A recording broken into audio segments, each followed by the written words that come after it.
This week on the Eldritch Lorecast. Goodbye, Citadel. Seance. I got to take a note of that. Hey, there's a lot of round shapes that they're making, which is very impressive. By me, mostly. Thanks for coming to my TED Talk. That makes absolutely no sense to me.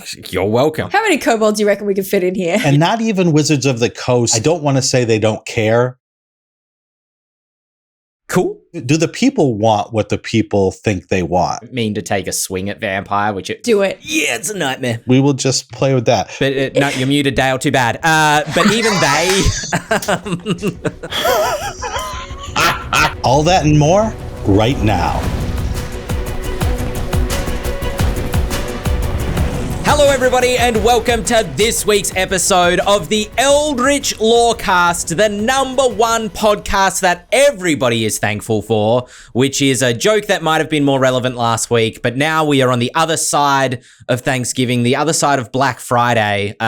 James, just for you, I'm going to slightly change my intro question this week and ask, have you fallen for the Black Friday sales or the Cyber Monday sales? Or have you made any big purchases this year?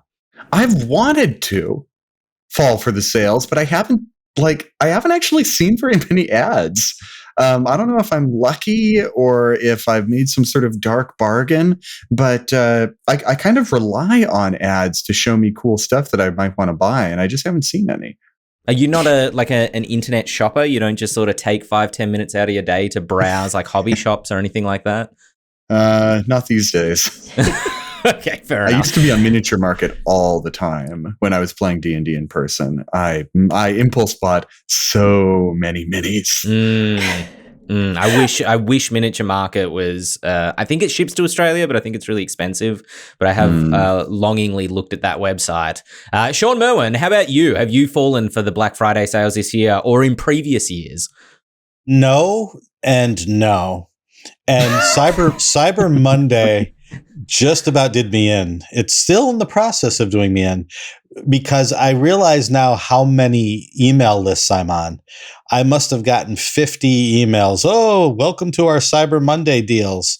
I think I've unsubscribed from, I think I spent more time working on unsubscribing than actual work today.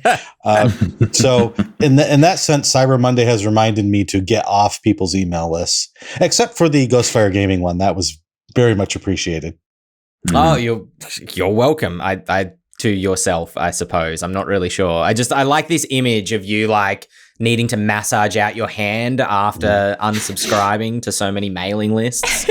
Dael Kingsmill, I had this conversation on Twitter recently how Black Friday has kind of infiltrated Australian sales culture to the point where it is now bigger than most of our actual national sales retail events like Boxing Day. It doesn't make any sense. No sense whatsoever. It's like, look, yeah, we didn't have Thanksgiving. No. Black Friday means something very different here, but we're still going to give you great prices. No, I also love sitting here and listening to James say, and I quote, I usually rely on ads, which is like the embodiment of capitalism. And then Shawn say, I use this as an opportunity to unsubscribe from mailing lists, which is very anti-capitalist. It's a great joy. Yeah, no, I'm with you. I was walking down the shops the other day and saw, it was like Wednesday last week, and there was a Black Friday sale that was going all week. How? I feel like they're missing the point. Yeah, no, absolutely. That's when I started working at EB Games many years ago. The first year or two, we had like a single stall that was maybe dedicated, or like a single sale on a console, which was maybe dedicated to Black Friday. And you're right. Now it's like you can comfortably open your phone or your an internet browser or whatever on Sunday night and still confidently get like Black Friday prices for things. It is definitely not focused on that single day at all. In fact, I wouldn't be surprised if there's like Cyber Monday deals going to this Friday, with people still trying to make sales. Do you indulge, Dael Kingsmill, in the... I feel like every year I think, ooh, sales, I should buy a lot of stuff for Christmas, and then realize that I haven't planned ahead for Christmas. So I don't end up buying anything just because I don't have ideas of what to buy. I would, but I don't. Fair enough. With that said, Black Friday is my favorite time to shop for Christmas because I'm a notorious Christmas shopper, procrastinator. And suddenly it will be my birthday. It'll be December 16th, and I'll be like, oh no, I have not bought much at all. And I actually was going through Ghostfire's Black Friday sale, which is like 25% off our stuff or whatever. And I bought a bunch of Monster Grimoires because I think that's still my favorite book that we've done. I'm like, I have a lot of D&D people in my life who I need to give this book to, because I think the thing is, unless people are going out and evangelizing a little bit for non-Wizards of the Coast publishers, I mean, or I should say it another way, that's our main source of discovery, is people giving their friends cool books like that for Christmas or birthdays or holidays of choice. And I'm like, okay, yeah, I'll pay my own company quite a bit of money at a nice discount for the sake of Christmas. It'll be great. I only have 5 or 6 DMs who I love enough to give a big hardcover book to. That's not it's not too bad. Well, at 20% off or at whatever 25% off, you could yeah. Well, speaking of Ghostfire Gaming evangelizing, this week we are very excited to announce, I mean, we already announced it, but it's happening this week, is that Citadel of the Unseen Sun, the first adventure, which was in our Fables line, is now getting a hardcover physical publication via BackerKit. So it's sort of like a Kickstarter, but it's not being done through Kickstarter. It's being done through BackerKit. If you're listening to this live on Twitch, there should be a link, hopefully. Yes, there's a link in the chat right now to go and sort of sign up if you want updates about this. It's about to go live, I think, in about 12 hours from now. But if you are listening to the podcast version on YouTube or Spotify some hours later, it will be live now. So you can go and follow the link. That'll either be over here, because our channel's monetized now, so I can point over there and a link will appear, or I'll put it in the description below.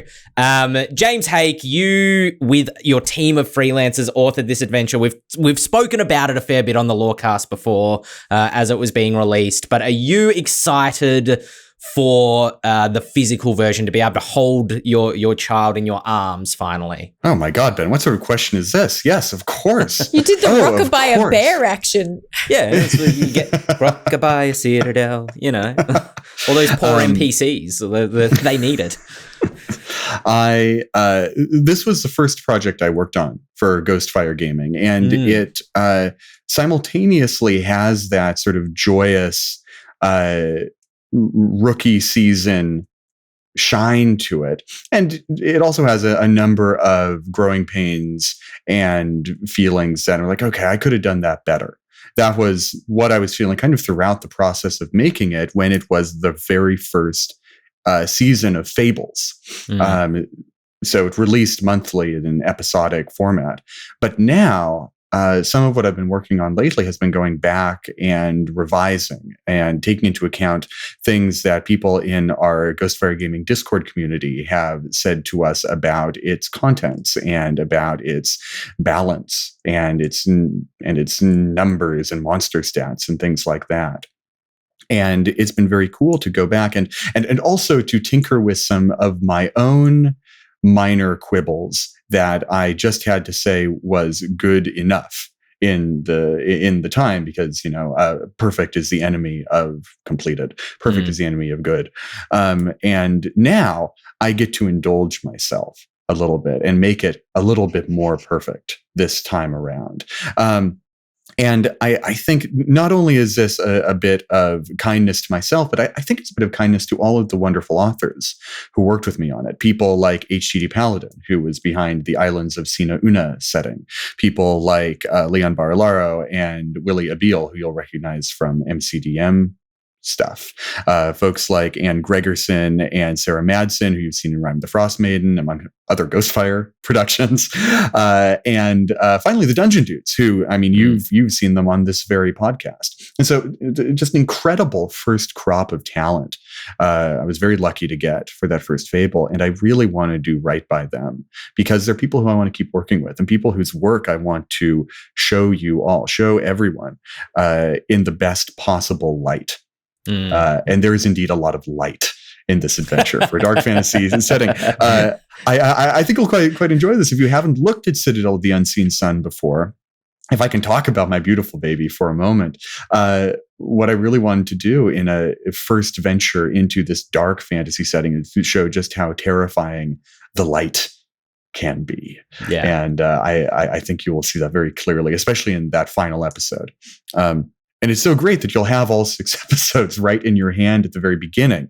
Because if you were watching the Lorecast when we were first coming out with this Fable, you would have seen me kind of like winking and nudging and talking about, oh, how nice it would be if I could talk about this thing that will happen 3 months from now. Well, no more. Once it's out, you will be able to hold them all and see the story from start to finish, which I think is incredibly valuable as a dungeon master, to have all of that material right there from the beginning, be able to plot it out through and through. And I think that too is one of those growing pains of Fables that Joe Rasso, now that he has head of production of Fables, has kind of learned and is seeing through in our future Fable releases. I am gonna very lightly spoil based on what you just said, which is the danger of the light. I thought when you said there's a lot of light in this Fable, you were making a pun, because the slipcase that the physical comes in is this like bright golden yellow color of the unseen sun. But there is a monster in there that I love. I'm going to run it next year for my players. I'm going to sort of run like the back half of it because they're currently traveling into Astoria. So I basically want to pick up from halfway through the adventure as if they've been doing it the whole time. And the Light Hunters, which are these like skeletal night servitors that are just like glowing with internal light from the correct me if I'm wrong, the shard of the unseen sun that sort of empowers them through their Lich Master Casimir. They're just... The artwork for them, super evocative. When I saw them in the cinematic trailer, like back at the start of the year, I was like, what's that thing? Because it kind of flashes to it. They're a very evocative creature that I had to go out and buy a bunch of miniatures for that I still haven't assembled, but they're sitting there waiting for next year. You know, they're ring wraiths by way of Catholic hagiography, right? they are Catholic saints' bones dressed up in beautiful gold and sort of skeletal armor, with that same sort of relentless, dogged pursuance that you love from the non-school. Yes. I love those guys. I thought you were about to talk about the what are they called? The Eclipse Angel, whatever their actual name is, the Sun Wraith or something like that. Yes, those guys are freaky. I think they made it into the Monster Grimoire because we were kind of doing that handover right at that exact time. A lot of the creatures in that Fable show up in the Monster Grimoire, which at the time was a preview, but now the preview has flipped. Look in your Monster Grimoire for the preview for Citadel. Well, that's what there's for the Sun Wraith or the Noon Wraith, whatever it's called in the Monster Grimoire. There's no artwork for it, but there is artwork for it in the final Fable, which I found. I was like, oh, that's what that thing looks like. That's really cool. And I do love this contrast between, you know, like you said, dark fantasy, and yet literally this adventure is about fearing sunlight in some capacity. It's a great adage in the enemy of my enemy is not necessarily my friend. They are also my enemy.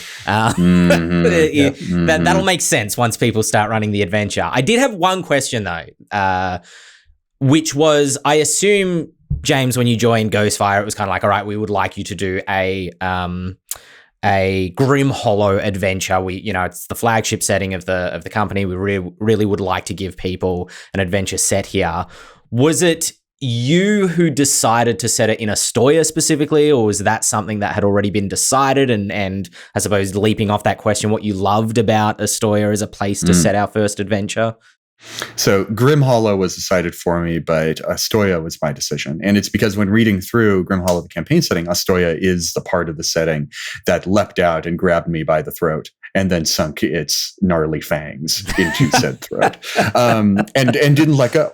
I love Astoya. It's my favorite part of the setting, though Valaka is now jousting with it, now that I've done all the research for the upcoming Valaka release next year. Or Valaka Kickstarter next year, I should say. But Astoya will always be the place that I entered Grim Hollow from, both as a fan of the setting and as someone who's writing for it. And I just love the decadence of vampires. I love the fantasy conceit that beings more powerful than you could possibly imagine are kind of in control of the dizzying heights of this Gothic metropolis. And that it really is the goal of people who are living in such a horrible land, a land that's been sucked dry by its vampiric overlords, to reclaim that world for themselves. The story behind Citadel really wanted to approach it from an angle that wasn't obvious, because I think the great strength of the setting is that it presents you with a lot of really clear storylines for you to create as a GM. And I didn't want to present a fable, an adventure that we're publishing, that a GM felt like, oh, well, I could have made that myself. That's an idea that I could have thought of myself. Because that, to me, it tells me two things. One, it's a good idea, right? It's a good idea. A lot of people could have thought of it. It makes a lot of sense within the lore, and it feels natural to run, which is good. But it also strikes me as something that, if you're paying $50 or whatever American dollars for a big hardback adventure, you really want to do something that you might not have expected, something that takes you a little bit by surprise and shows you what this setting can really be beyond the boundaries we've already established. So making something fresh and new work within the context and not feel like it's totally branching off in a weird direction. I think that was the greatest challenge of developing this. And I like to think that it worked really quite well. I think some Astoyan diehards might quibble that you only really get to Astoya itself in the second half of the fable.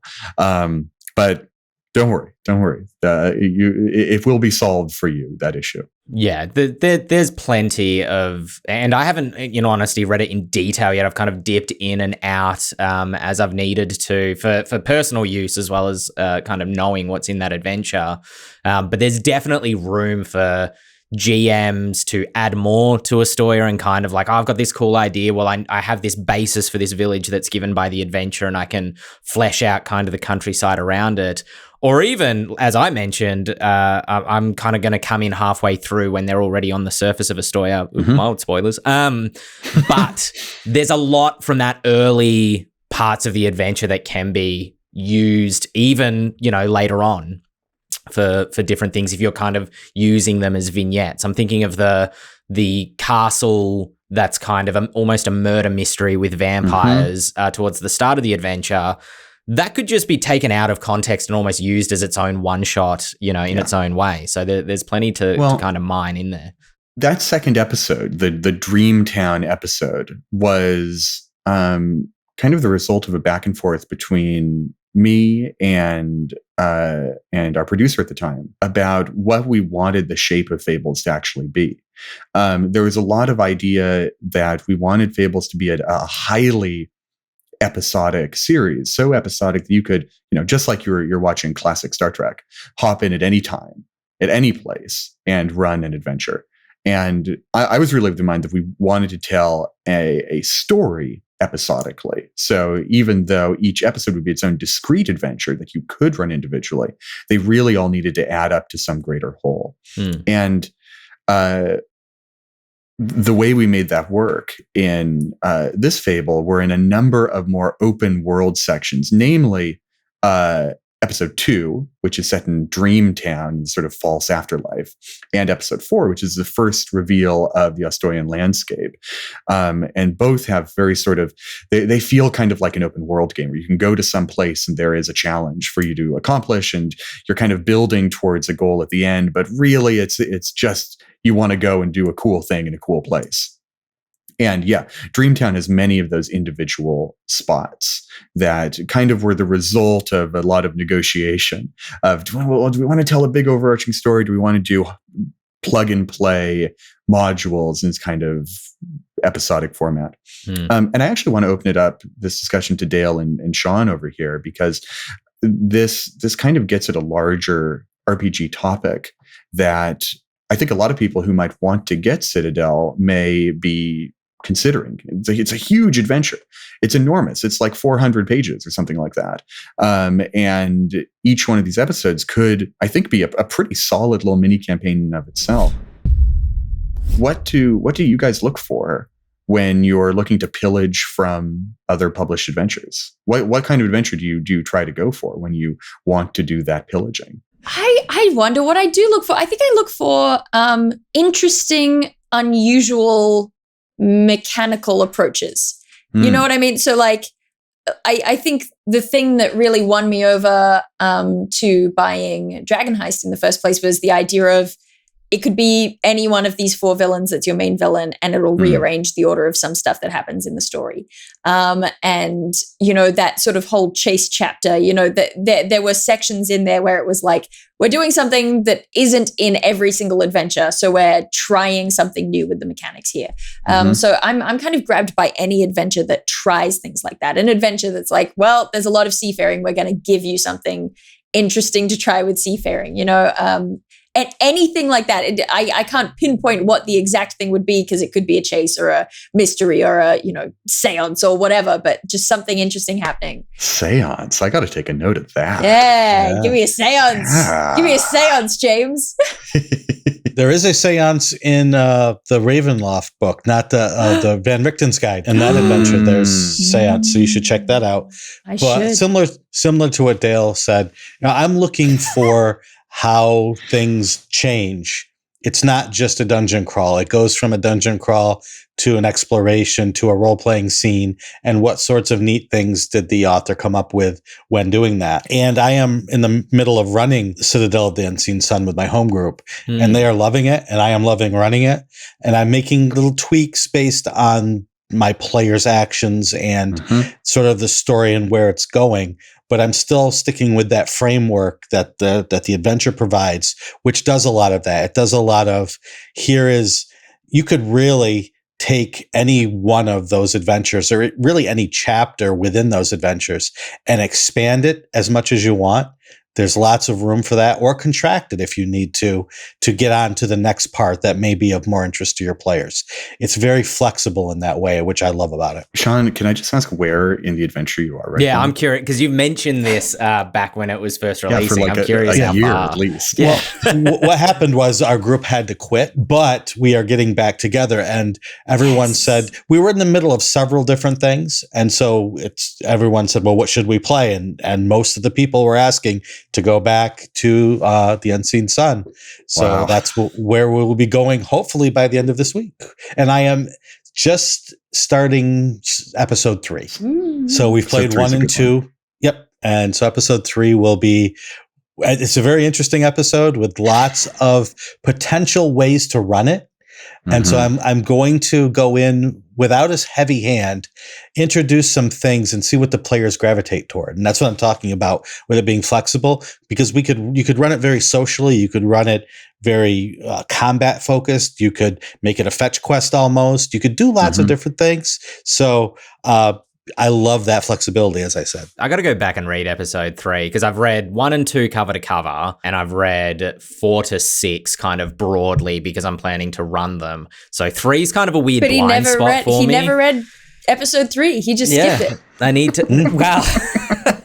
I can't believe he did that. I need to go fill in my blind spot. Episode 3 is a really good one. It's Willie Abeel's creation, which means it has a slightly more clownish tone to it than some Willie. of the others. classic Willie. I mean, that's what Willie likes to write.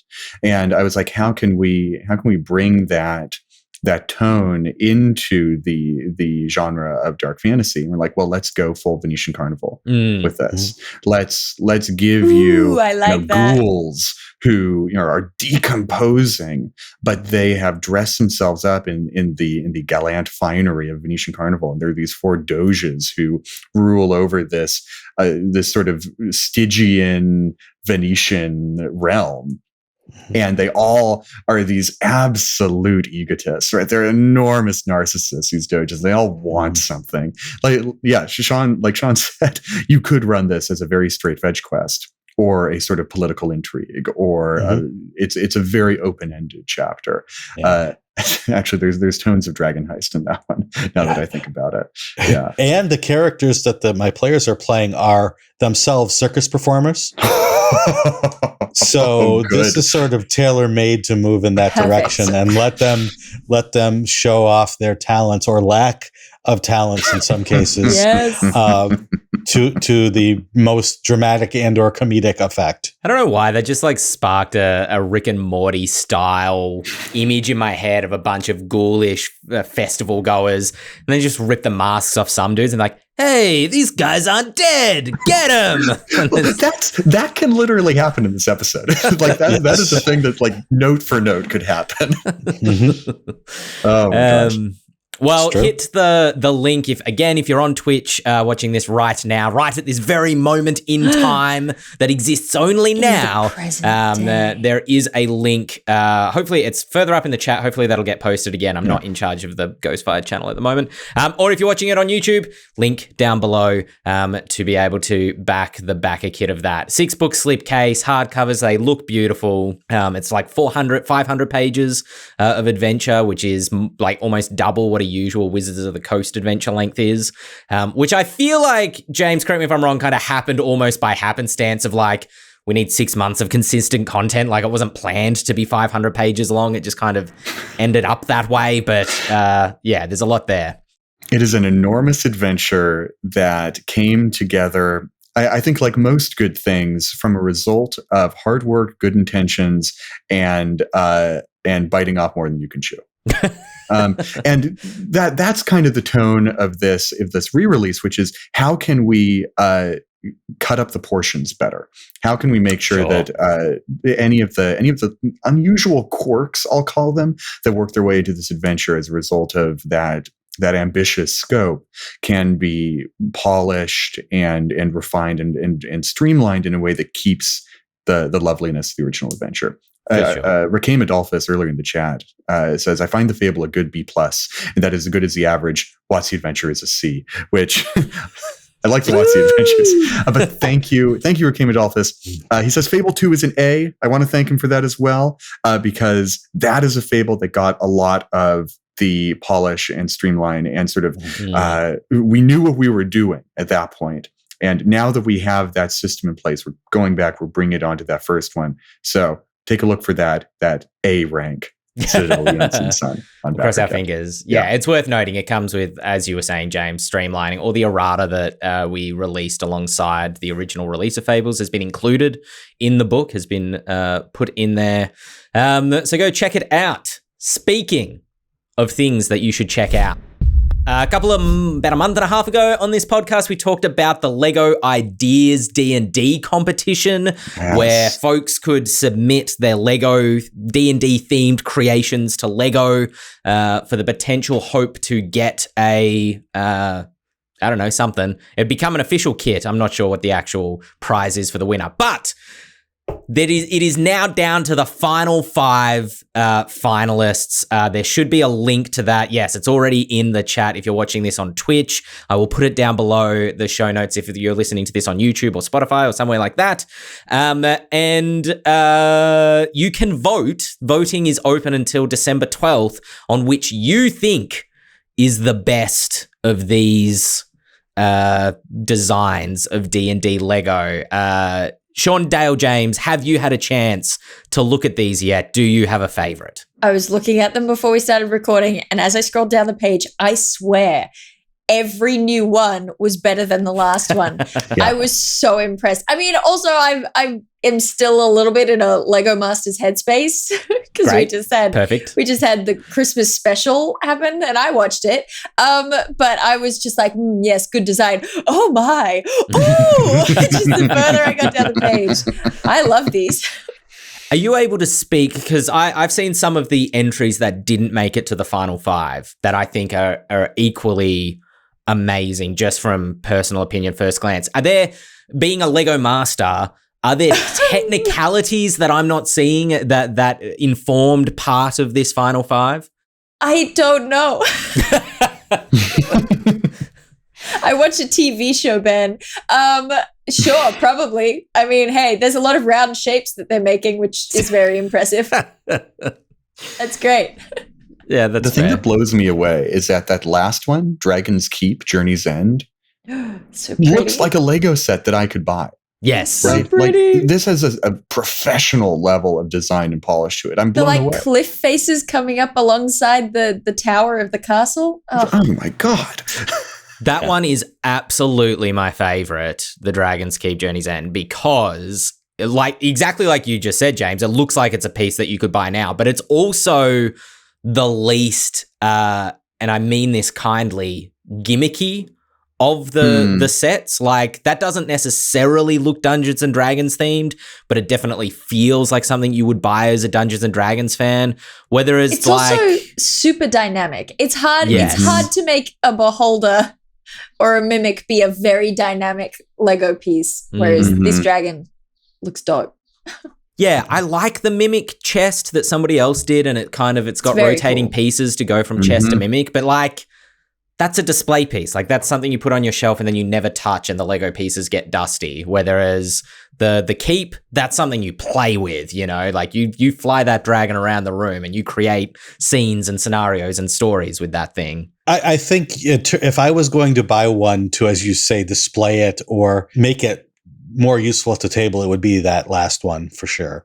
I'm kind of partial to the utile ones, the ones that you can actually look like you can use. And that dice tower is pretty snazzy if you just want a dice tower, to pull up and drop your dice in. I like that. I think the only thing I'll say against the Dragon's Keep one that we've been talking about is that I think it's just as good as generic Lego fantasy as it is as D&D. There's nothing here in particular that screams D&D to me. Yeah, whereas in particular, the dice tower feels very D&D because it's like, yes, it is a 5-headed dragon, but also it is something that engages with D&D as a concept rather than just being a monster from D&D as well. I don't know. I suppose. I like them all. They're all so cool. I did see one that I liked that wasn't a finalist, and it was very D&D, where it was like a D20 shape that opened up on one side and kind of spilled out the rest of the scene that it was creating out of the D20. And I was like, oh, that it kind of mixed the gimmick with the scenario that the Dragon's Keep kind of achieves for me, I suppose. Ben, I think you should watch Lego Masters. They make some very cool monsters. I believe it. I in the office, when James visited Australia, he left behind a blacksmith, the Lego blacksmith, which kind of got half built whilst he was there, and then by me, mostly. And so I was recording something one day and I was doing a lot of shouting and screaming into the microphone because I was recording maybe something for Valika. And I had a headache and I was overheated and I was kind of just feeling exhausted. And so sat down and was just like, you know what? I've got half an hour. Give me one of these bags. And I busted it open and I started putting the Lego together. And then it basically, for the next week and a half, became my lunchtime activity of just grabbing another bag and putting it together. So it's completed now. I still haven't taken a photo for you, James.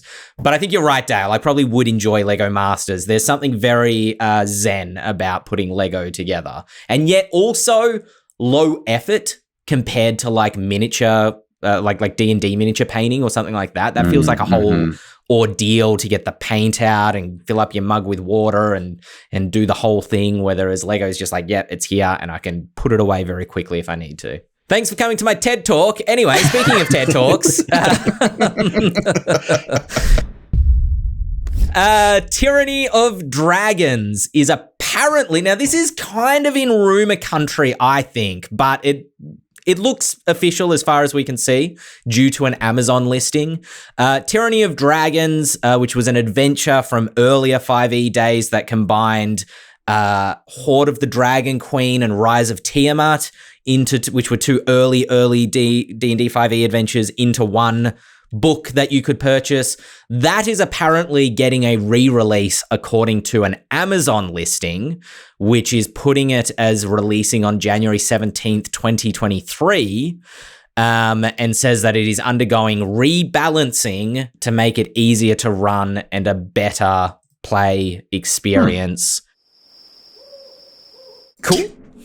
Yeah, that's awesome. Isn't it technically a re-release? Yeah. Right?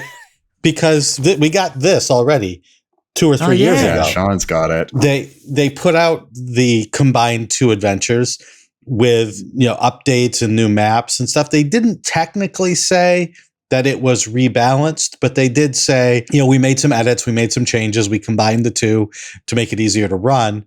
So I don't know if they were going to rebalance it, why they didn't rebalance it here. Instead, rebalance it in another release of a re-release.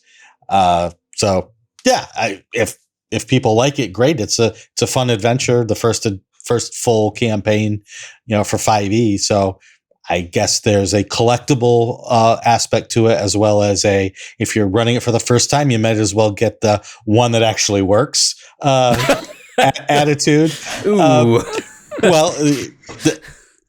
When you do errata, that's basically what you're saying. So you might as well, you can own it. It's okay. You're allowed after, several years to realize that maybe this first thing that was written before the rules were even finalized might need a little bit of adjustment, and that's okay. My favorite bit of trivia about those original Horde of the Dragon Queen adventures is, right, it's pretty common knowledge that Kobold Press was hired by Wizards to write that adventure. The first 3 hardcovers were all written by other publishers. And then they were taken in-house for reasons we are left to speculate on. And one of those reasons might be that adventure was being written while the 5e rules were in a state of constant flux pre-release. Horde of the Dragon Queen came out, before the Monster Manual did in terms of the 5e release schedule, I'm pretty sure. And there was one thing that I remember very clearly that always threw people off. There's this one section, you're infiltrating this marsh castle full of bullywugs. And there's this very odd passage about guards being at a certain state of alertness.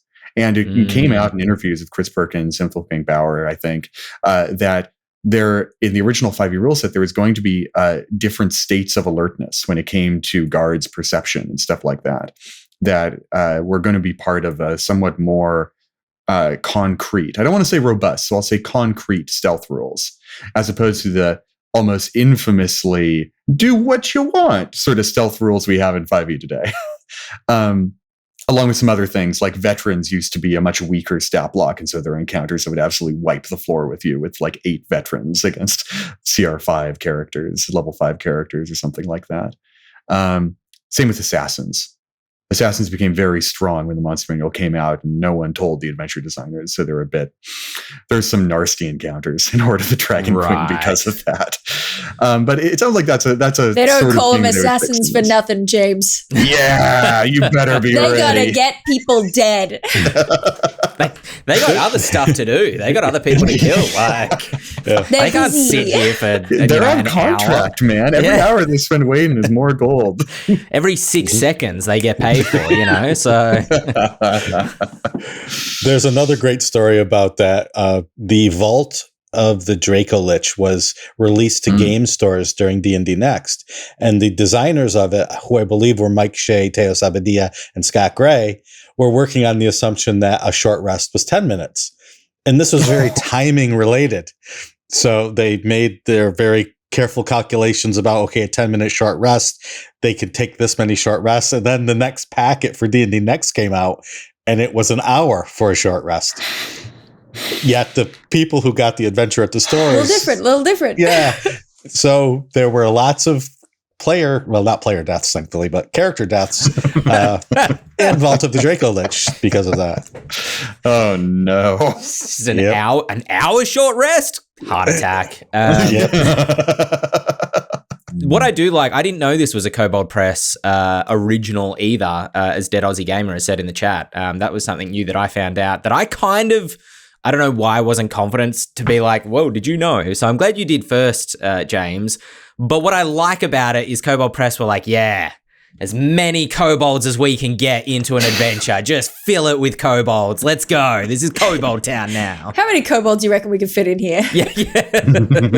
More. I want more than that. You ever seen a clown car? That. This baby can fit so many kobolds in it. Slaps adventure. Speaking of kobolds, I don't know if they're a big feature of Eberron or not. We might find out, though, thanks to this next little bit of news, which I think opens an interesting discussion, which is Chronicles of Eberron is a book which is being released on the DM's Guild. It is written by Keith Baker, who is the original author of Eberron, and did in fact have a hand in writing Eberron Rising from the Last War. Was that the name of the recent Wizards of the Coast published book? The important thing to note here, there's kind of like a legal reverses happening here, which I find delightful because this is not a Wizards of the Coast published adventure. This is not an official WotC kind of backed product. This is Keith, who created Eberron and then won a competition to give it to Wizards of the Coast, then kind of using their license on D&D, on DM's Guild, to then publish an Eberron adventure, which he first authored.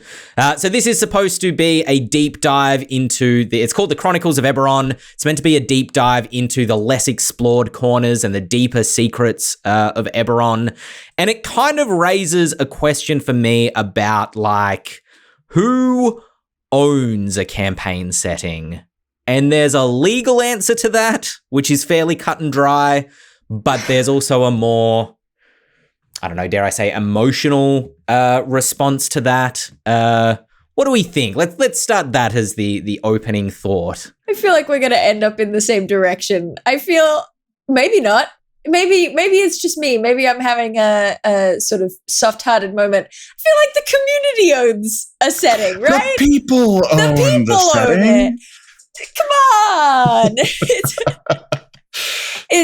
We ignore the legal definition. There's a little dash of death of the author in here. And, the setting is what you make of it. The setting is what you take and use at your table. The setting is what the people collectively decide is true. And yet, Hasbro's lawyers might have a bone to pick. And yet, certainly, own in a sense that doesn't let you make any money. Unless you publish it to DM's Guild. Sorry, I think first of all, we need to recognize that Keith Baker did win this setting contest, and Eberron came from that, but he was not the sole creator of it.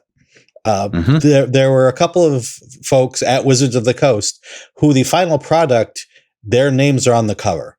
So I don't think it's a stretch to say that while obviously his name was attached to it and it was great publicity for him, he wasn't the sole creator of all of the things that were in that first book.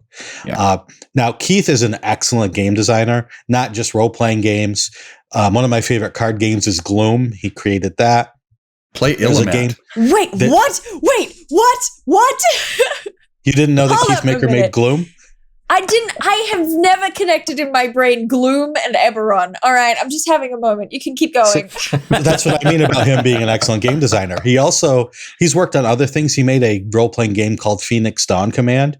That is untouched on my shelf for years. I'm desperate to play that game. I played it a few times. Very clever, a very, very good, well-made, fun to play game. So Keith's great.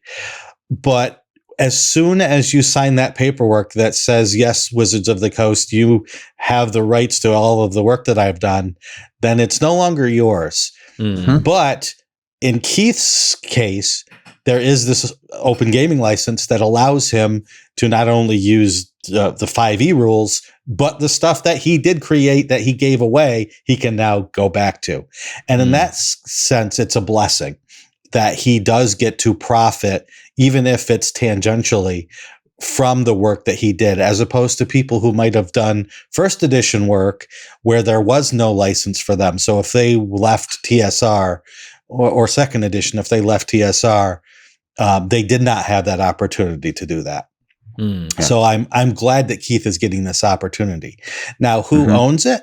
We can say, yay, power to the people, but sometimes the people don't want what the people make.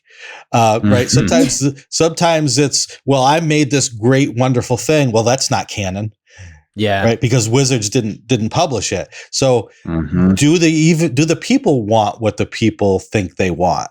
There are people that, I'm saying people a lot, but the only thing that's canon is what came from, Wizards of the Coast, not even the novels, or only the novels and not the role-playing game, or only the comic books and not the novels. And it's such a minefield of preference and sort of conflicting opinions or conflicting thoughts about what is and what isn't. And not even Wizards of the Coast. I don't want to say they don't care. I don't want to say they don't care, but it's not necessarily their top priority to worry about what has come before when they are creating what they're creating now, because canon can shackle you in ways that don't encourage new ideas and new thinking. And if we stick only to canon, then we're just doing the same thing in a circle and maybe diving deeper into something, but not getting any new ideas flowing.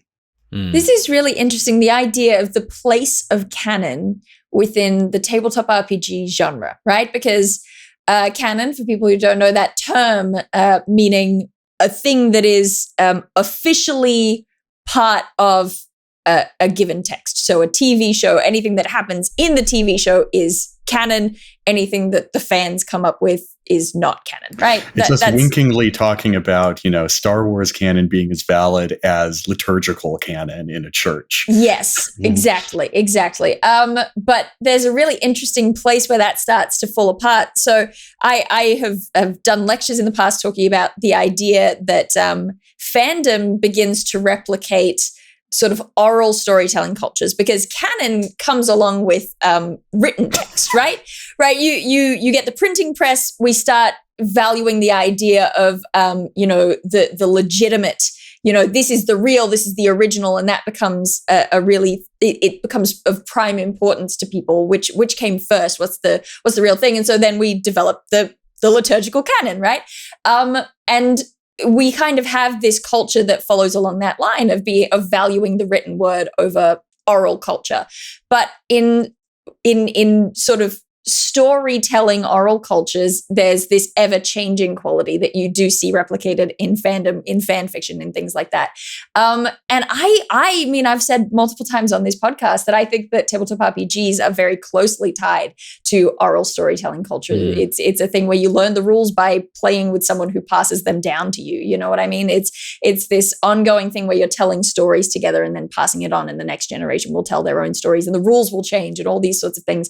So it is very interesting to consider a question like who owns a setting, because it does come back to that written word, where we're seeing a clash between the value of the written word and the value of the spoken word, and which one has primacy. So this idea of canon and its place in tabletop RPGs is just absolutely fascinating to me.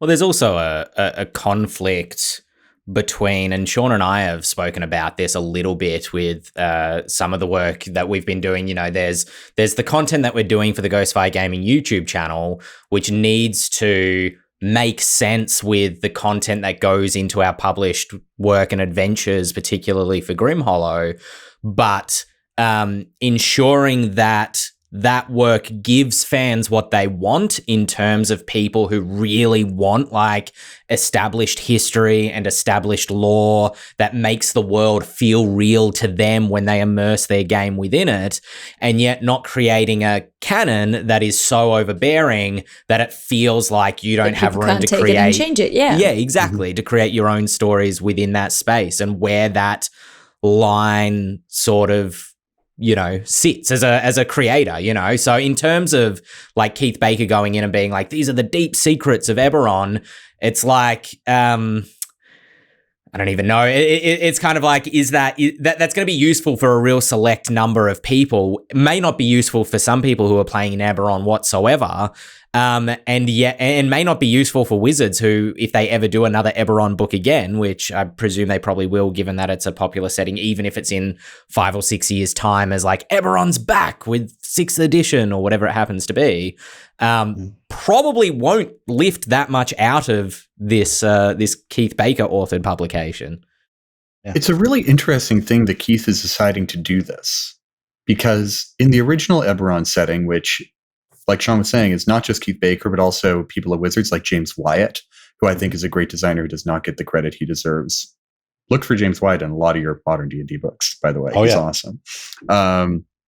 Is that they very consciously chose to omit some vital details about the nature of the world.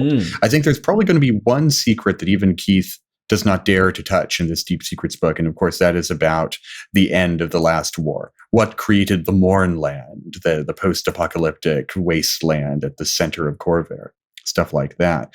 But these secrets were left, these mysteries were left unresolved within the original campaign setting, because Keith very intentionally, he's written blogs about this, wants to leave those mysteries for DMs to develop. The setting belongs to the people. He wants the DMs to develop these mysteries of the setting. He does not want to overly expound upon the things that go on within it. So I'm really curious to see what this book is about, because in my mind, it goes against things that Keith has very proudly stated before. This belongs to the DMs who create it. And I suspect the secret of the morning, he will not touch. That would be a sacred cow he would not wish to kill. But I guess we'll see. I guess we need to buy the book when it comes out and see what's going on inside. We as RPG designers are not creating history, right? We're creating a tool with which you can tell your history, tell your stories. And the more we pinpoint and take every square inch of our setting and give it detail, is taking away those resources we're not giving resources there, we're giving answers. And most DMs don't want answers. Most DMs want the tools to build their own answers. And you can always say, well, DMs can ignore that. They can just ignore what you say. So tell me everything and they'll just ignore it. But that's not how it works, because there are players out there also reading it. And there's people who are so driven by canon that as soon as you say it, they are going to discount anything that any other DM, whether it's their home DM or somebody that makes something for the DMs Guild, they are going to turn into a holy warrior, in this canon fight. And we don't want that. We want to create the tools as well as best we can, but leave enough there for DMs to build their worlds. I think folks keep mentioning Vampire Masquerade in the chat, which I think is an example of a setting. And this is very much looking from the outside looking in. And I don't mean to take a swing at Vampire, which this might sound like I'm about to. But I look, Shawn has found out recently how much I love vampires. Like, vampires are my monster, like, closest to my heart. I also do want to point out that I feel like James and I both experienced the Masquerade speech from Ben at least twice while at PAX. Yeah, We've learned. that's true. It's time to give it to the people. It just like It belongs to the people. Thematically, I love vampires. Aesthetically, I think vampires are cool. I think the myths of vampires are really great, even beyond just the sort of Eurocentric, gentleman in a tuxedo sort of style vampires. But I find Vampire Masquerade to be impenetrable because it doesn't have, as far as I can see, more than one campaign setting. It's kind of got its canon, as people have been saying in the Twitch chat, that seems difficult to play with because there are very established rules. And like how the Masquerade functions, the laws of the Masquerade. I remember I played in one game, playing as a player in Vampire Masquerade. I just found constantly restricted by the laws of the Masquerade and even the laws of the other people. I know there's like opposite Masquerade people. There's the people that have barons instead of princes. I'm not sure what they're called. But no, you're muted, Dael. Too bad. But even they seem to have these really restrictive rules, and it makes me struggle to get into the game because I think if I was to GM Vampire Masquerade, I would just crunch that up and throw it all out and just start again using the mechanics. I love the vampire families or the sort of breeds of vampires they have in there. I think they're all very, thematically cool, but just the lore feels so oppressive on like how to appropriately behave in character in that campaign setting, keeping within the laws and the established canon. So I feel like that's an example of when the canon is just too strict, One time I got a lot of people on Twitter excited by suggesting I might try out Vampire the Masquerade, but then I revealed that it was because I wanted to hack it to play Twilight. And that you lost me. I was like, the canon didn't quite mesh. Yeah, fair. One of the horrors of canon is that there's so much of it.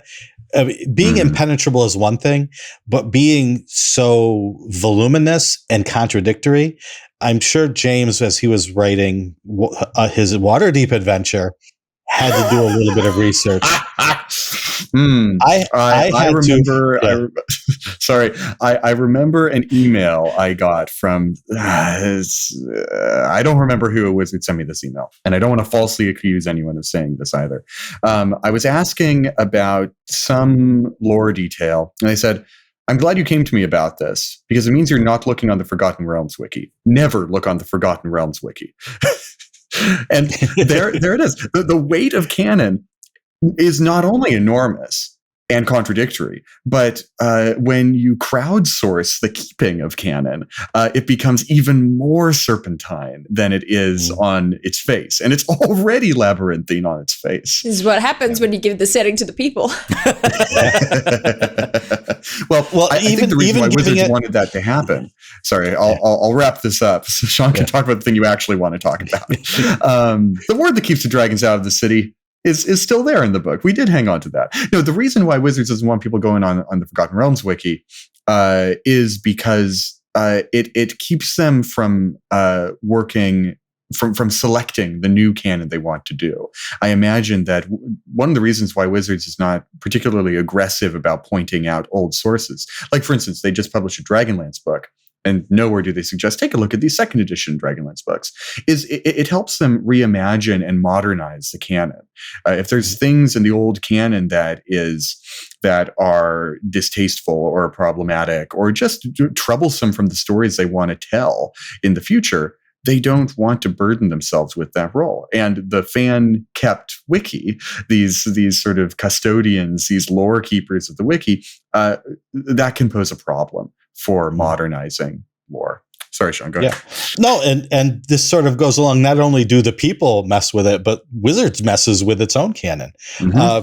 When I was working on Halls of Undermountain, I had to research everything that had gone on Undermountain, and there were several adventures and novels and other things that I dove into.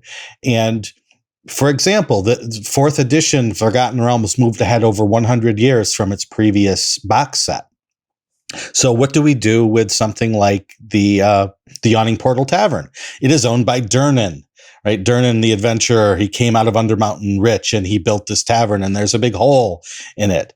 Well, 100 years have passed and Durnan was human. So I'm assuming that Durnan probably passed away, but he probably had a proud tradition of passing, right, this along to his ancestors. So I put Durnan the Fourth in as the new owner of this because what else would it be? And Wizards was okay, fine, whatever. And now 5th edition comes out, and guess who owns the tavern? Durnan, the original guy. Yeah. And what they said was, well, he didn't really die. He just went off, and he had potions that would allow him not to age. But now he's come back, and okay. That makes absolutely no sense to me. And you told me before, okay, on Durnan the Fourth, but we will just play with that. But then we did things like we have to make a map of the Yawning Portal. Well, we know from history that the portal, the hole is 40 feet wide. Seems reasonable, right? Except when you try to put it on a map of a tavern and you have a 40-foot, diameter circle in the middle of this tavern, it looks a little weird. And there were a whole bunch of things like that went into the making of Halls of Undermountain that were like, we need to do this. This one room, the lightning is constantly blasting the walls and it's going to push it back. So now there's this huge square room that's been made by this grim statue that shoots lightning because this novel said that it does. And now the map looks really weird, but hey, we have to do it because it's canon. Mm. So that's the sort of thing that you're dealing with when you actually have to deal with it as part of a job. It's no bueno. It's no bueno. Yeah, it's a nightmare. That is why I've become very conscious though. Like we want to start doing, I teased it earlier on the YouTube channel, more content around like how to run a Grim Hollow campaign and how to, take a concept like the Great Beast. And here's some like there's a lot of puzzle pieces in the campaign guide and in the player's guide, but they're fairly nebulous if you need more help, if you feel you need more help to kind of bring those together. And so I'm very conscious of providing help to players without creating canon, saying this is how I would run it.